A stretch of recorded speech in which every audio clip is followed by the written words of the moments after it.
warahmatullahi wabarakatuh. Selamat pagi semuanya. Bagaimana kabarnya hari ini? Sudah siapkah untuk belajar? Tentunya sudah ya. Selalu semangat belajar dan jangan kalah dengan kata lelah. Karena lelahmu hari ini akan terbayar indah di masa depan. Seperti nasihat Imam Syafi'i, jika kamu tidak sanggup menahan lelahnya belajar, maka kamu harus sanggup menahan perihnya kebodohan. Kita harus selalu semangat belajarnya ya. Nah, sebelum memulai pembelajaran, pada hari ini kita membaca doa sebelum belajar dulu ya. Berdoa mulai. Berdoa selesai. Tujuan pembelajaran kita pada hari ini yang pertama yaitu siswa dapat mengetahui pengertian sholat dan berzikir. Yang kedua, siswa dapat mengetahui dalil tentang sholat dan berzikir. Dan yang ketiga, siswa dapat mengetahui ada tentang sholat dan berzikir. Hari ini kita akan belajar tentang materi adab sholat dan berzikir. Materi yang pertama adalah adab sholat. Nah, sebelum membahas adab sholat, kita harus tahu dulu apa itu sholat. Nah, sholat adalah ibadah wajib bagi setiap umat muslim yang sudah balik dan berakal.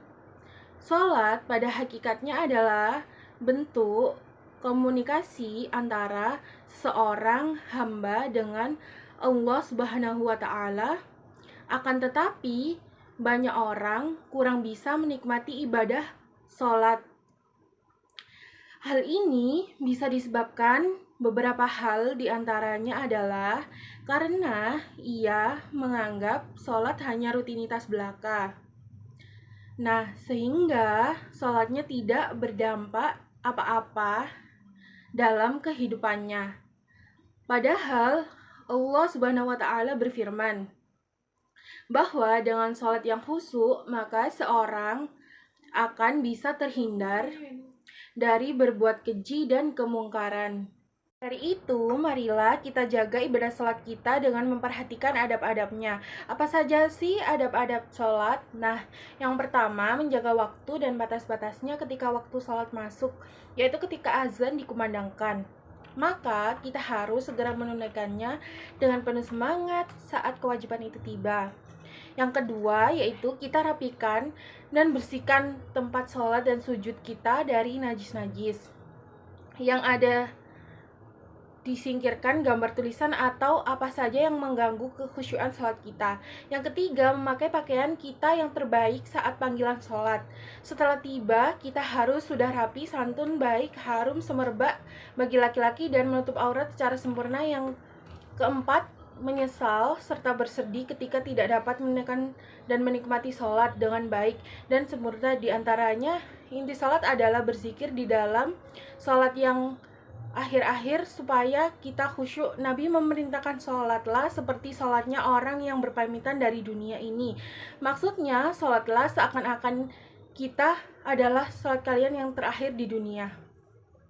Satu perintah pelakunya, oleh karena itu perlu kita perhatikan adab-adab saat berzikir kepada Allah. Lalu apa saja adab-adab dalam berzikir? Yang pertama, berzikir dengan zikir dan wirid yang telah dicontohkan Rasulullah. Karena zikir adalah ibadah membaca Al-Quran dengan niat berzikir, juga dianjurkan. Nah, yang kedua, mencoba memahami skemanya dan khusyuk dalam melakukannya.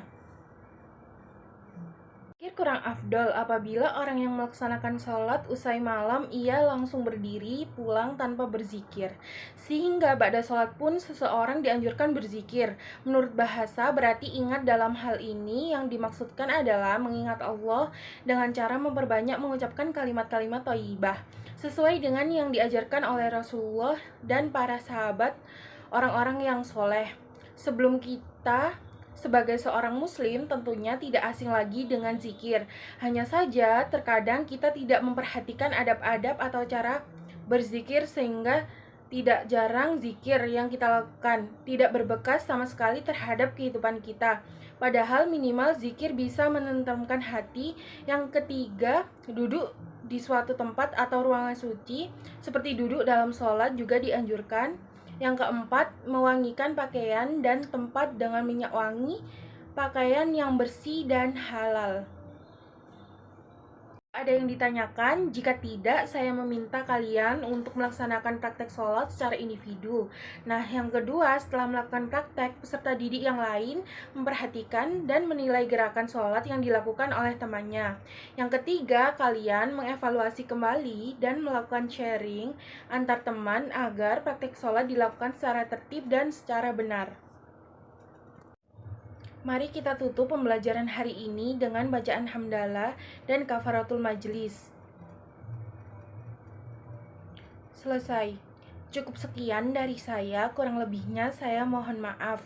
Wassalamualaikum warahmatullahi wabarakatuh.